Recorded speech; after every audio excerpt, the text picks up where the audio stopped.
Anggota Komisi 1 DPRD Kota Bogor Desi Yanti Utama menjadi sorotan lantaran sudah beberapa bulan terakhir bolos. Bahkan ia tercatat sudah 12 kali tak hadir dalam sidang dan berbagai rapat pembahasan di DPRD Kota Bogor. Desi Yanti Utami rupanya memiliki surat sakti agar bisa mangkir dari tugasnya sebagai wakil rakyat. Menurut Ketua Badan Kehormatan DPRD Kota Bogor Safrudin, Desi sudah sekitar 12 kali bolos sidang atau sekitar 6 bulan tidak bekerja. Selama ini menurut Safrudin, Desi beralasan sakit dengan mengirimkan surat sakti. Informasi beredar Desi berobat ke luar negeri. Namun ada pula video-video dirinya yang sedang pelesiran.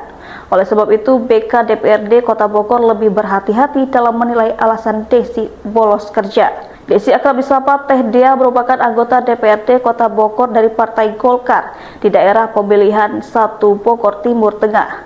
Ia terpilih menjadi anggota DPRD 2024-2029 dengan perolehan suara 3.863. Setelah terpilih, Desi Yanti Utami justru tak menjalankan tugasnya.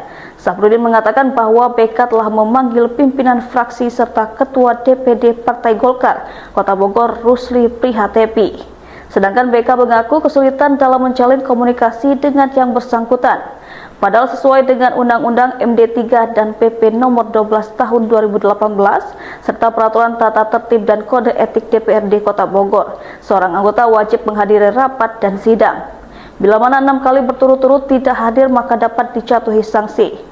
Meski belasan kali bolos, namun Desi Yanti Utama diketahui tetap menerima gaji dan tunjangan.